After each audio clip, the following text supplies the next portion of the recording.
بسم اللہ الرحمن الرحیم الحمد للہ رب العالمین والعاقبۃ للمتقین والصلاة والسلام علی محمد وعلی آلہ وصحبہ وسلم تسلیما کثیرا کثیرا اما بعد بالسند المتصل منا إلى أمير المؤمنين في الحديث محمد بن إسماعيل البخاري رحمه الله تعالى رحمة واسعة أنه قال باب الصلح بين الغرماء وأصحاب الميراث والمجازفة في ذلك. وقال ابن عباس لا بأس أن يتخارج الشريكان فيأخذ هذا دينا وهذا عينا فإن طوي لأحدهما لم يرجع على صاحبه. وبه قال حدثنا محمد بن بشار حدثنا عبد الوهاب حدثنا عبيد الله عن وهب بن قيسان عن جابر بن عبد الله قال توفي أبي وعليه دين فعرضت على غرمائه أن يأخذوا التمر بما عليه فأبوا ولم يروا أن فيه وفاء فأتيت النبي صلى الله عليه وسلم وذكرت ذلك له فقال إذا جددته فوزعته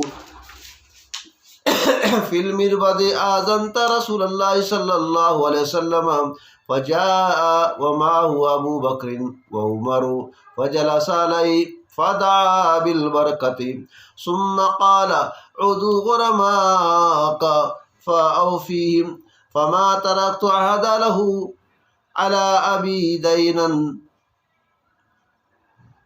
أبي دين إلا قضيته وفضل 13 وسقا 7 عجوة و6 لون أو 6 عجوة و7 لون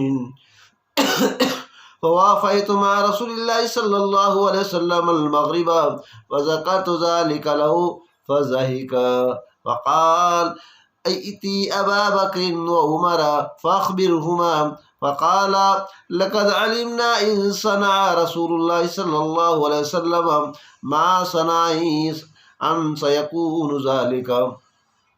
وقال هشام عن وهب عن جابر صلاة العصر ولم يذكر أبا بكر ولا زهيك وقال وترك أبي عليه 30 وسقا دينا. وقال ابن إسحاق عن وهب عن جابر صلاة الظهر. گزشتہ کل سبق میں ہمارے سامنے یہ بات آئی تھی کہ امام نے کسی جھگڑے کے اندر آپس میں صلح کا مشورہ دیا تو اس کو مان لینا چاہیے، اور اگر کوئی انکار کرے نہ مانے تو پھر امام نے 2 ٹوک اپنا فیصلہ سنانا چاہیے. آج کے سبق میں یہ بات بیان کی جا رہی ہے کہ قرض خواہوں اور وارثوں میں اٹکل سے مصالحت کرنا بھی صحیح ہے.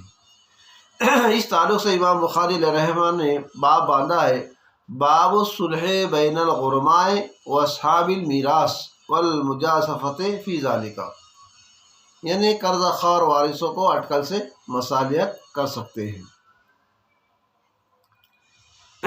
یہاں اصل واقعہ امام بخاری علیہ رحمہ نے ایک واقعہ حدیث کے اندر پیش کیا ہے. اس حدیث کو یہاں انہوں نے پیش کیا اور اس سے اپنے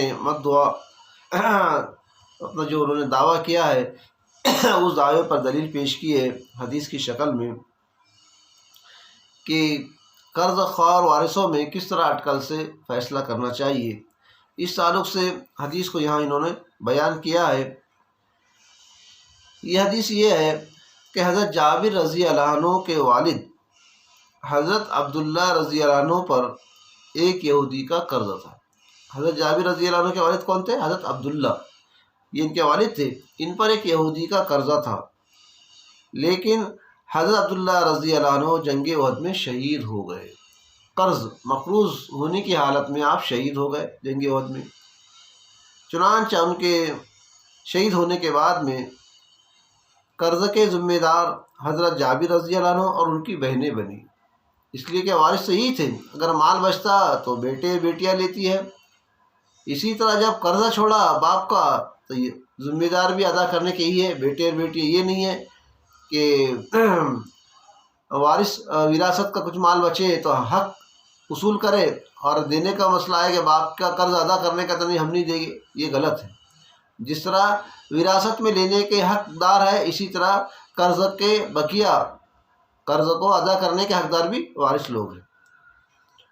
تو چنانچہ حضرت جابر رضی اللہ عنہ بیان کرتے ہیں کہ میں نے اس یہودی کو کہا کہ یہ جو میرے جو درخت ہے، جو باغیچہ ہے، اس پر جتنی کھجوریں ہیں، باغیچے میں جتنے درخت ہے اس پر جتنی کھجوریں ہیں، میرے والد کے قرضوں میں لے لو اور معاملہ رفع دفع کرو۔ لیکن اس نے انکار کیا، اس نے انکار کیا کہ نہیں، میرا قرض زیادہ ہے، کھجوریں کم ہیں۔ حالانکہ اتنی کھجوروں کے اندر قرض پورا ہو جاتا تھا، لیکن اس نے انکار کیا۔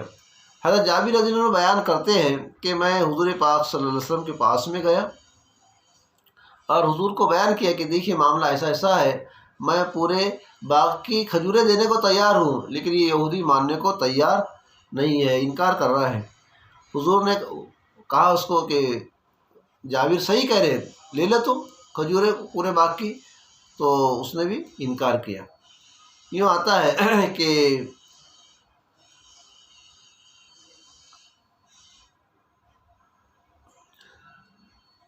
تو دیکھیے یہاں ہمارا جو مدعا ہے، ہمارا جو امام بخاری نے جو دعویٰ کیا ہے، صلح بین الغرماء و اصحاب المیراث والمجازفۃ فی ذالک، یعنی میراث والوں میں اور قرض والوں میں صلح اٹکل سے بھی کر سکتے ہیں، تو دیکھیے یہاں حضور پاک صلی اللہ علیہ وسلم نے بھی اٹکل سے یہ کہا کہ تمہارا قرضہ کتنا بھی ہو اس کے بدلے میں یہ کھجوریں لے لو۔ تو دیکھو یہ کھجوریں قرض کے بدلے میں دے دینا، گویا کہ اٹکل سے آپ نے بیان کیا، تو معلوم ہوا اٹکل سے بھی فیصلہ کر سکتے ہیں۔ یہ ہے ہمارا مدعا۔ تو چنانچہ اس حدیث کے اندر آگے یہ بیان کیا گیا ہے کہ حضور پاک صلی اللہ علیہ وسلم نے حضرت جابر رضی اللہ عنہ کی باغیچے میں گئے، حضرت عمر کو لے کر، صدیق اکبر کو لے کر، اور وہاں دعا کی اور پھر جابر کو کہا کہ جاؤ تمہارے قرضدار کو بلاؤ اور قرضدار کو یہ کھجوریں دیتے رہو۔ چنانچہ حضرت جابر رضی اللہ تعالیٰ نے پورے کھجوریں توڑی اور توڑنے کے بعد میں یہودی کو دیا کہ تمہارے کتنی تھی، تو کہا کہ میری اتنے من یا اتنے ٹن تھی، تو چنانچہ اتنا اس کو گن کر دے دیے، پورا ہو گیا۔ اس کے بعد میں اور کوئی دوسرا قرضدار تھے، تمہارا کیا ہے، تو ہر ایک نے کہا کہ میرا اتنا، تو وہ بھی دے دیے۔ اتنی دینے کے بعد میں حضرت جابر فرماتے ہیں کہ بہت سا مال میرے پاس میں بچ گیا۔ چنانچہ حضرت جابر فرماتے ہیں کہ میں مغرب میں حضور پاک صلی اللہ علیہ وسلم سے ملاقات کیا، مغرب میں یا ظہر ملاقات کیا، اور حضور کو بیان کیا کہ حضور میں نے تو وہ تمام کے قرض دے دیا، اس کے باوجود بھی میرے پاس میں اور مال بچ گیا، تو حضور نے مسکرا دیا، ہنس دیا حضور نے کہ واہ واہ کیا بات ہے۔ تو دیکھیے یہ واقعہ ہے، اس حدیث کے اندر اس کو بیان کیا ہے، اور اصل مقصد یہ تھا کہ اٹکل سے بھی فیصلہ کر سکتے ہیں۔ اور میں نے آپ کے سامنے یہ حدیث تلاوت کی، اس کے اندر اسی کو بیان کیا گیا ہے۔ دوسری بات یہاں امام بخاری علیہ رحمہ نے حضرت ابن عباس کے قول کو ذکر کیا ہے کہ لا باس ان یتخارج شریکان فیاخذ ھذا دینا وھذا عینا۔ وہ یہ ہے کہ حضرت ابن عباس رضی اللہ عنہ فرماتے ہیں کہ ایک دکان میں اگر دو شریک ہیں اور اب دونوں پارٹنرشپ کو ختم کرنا چاہتے ہیں، شراکت کو ختم کرنا چاہتے ہیں، اب شرکت کو ختم کرنے تو کیا کر مسئلہ، مال دکان میں کچھ مال ہے اور کچھ لوگوں پر پیسہ ہے، جو شراکت کے اندر جو مال آ چکا ہے، ابھی فی الحال جو پیسہ ہے تو وہ تو آپس میں تقسیم کر لیا انہوں نے، لیکن اب مال باقی ہے اور ادھاری باقی ہے، تو کیا کرے، کیسے کرے؟ تو حضرت ابن عباس فرماتے ہیں کہ دکان میں جو سامان ہے وہ ایک شخص لے لے، اور دوسرا دکان کا جو قرض لوگوں پر ہے، ادھار جو باقی ہے لوگوں پر، تو وہ یہ وصول کرے۔ ایسا کرنا بھی درست ہے۔ اب اگر اس میں ایک کا نقصان ہو رہا ایک کا فائدہ ہو رہا تو کوئی حرج نہیں ہے۔ یہ حضرت ابن عباس کا قول ہے۔ لیکن اس تعلق سے حضرت ابن عباس رضی اللہ عنہ کے اس قول پر فقہا نے اختلاف کیا ہے، فقہا نے اختلاف کیا ہے، اور وہ فقہ کی کتابوں کے اندر بڑا تفصیل سے بیان کیا گیا ہے۔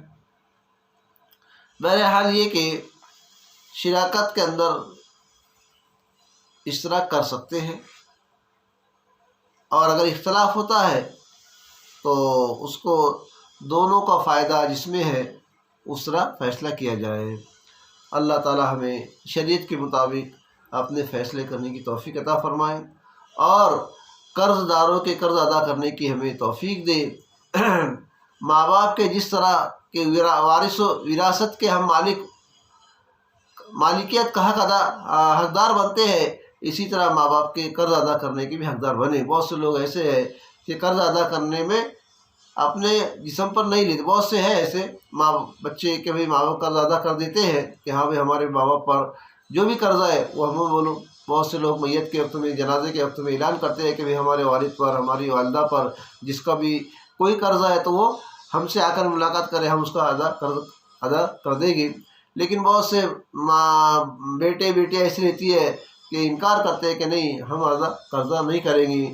یہ بھائی نے باپ کو پاس رہ کر خوب چوسا ہے، خوب کھایا ہے، باپ کو خوب اس سے فائدہ اٹھایا ہے، اب وہی قرض ادا کرے گا۔ ہم نہیں، ہم تو وراثت کے مالک ہیں، ہم کو جتنا ملکیت باقی ہے اس میں ہم کو حصہ دیا جائے، اور قرض ورضہ ہے تو وہ بھائی ادا کرے گا، اس لیے کہ وہ باپ کے پاس میں وہی تھا اور اسی نے اتنا قرض کر کے بیٹھا ہے، اس لیے وہ ادا کرے گا۔ یہ صحیح بات نہیں ہے۔ وآخر دعوانا الحمد للہ رب العالمین۔ سبحان ربک رب العزت عما یصفون وسلام علی المرسلین والحمد للہ رب العالمین۔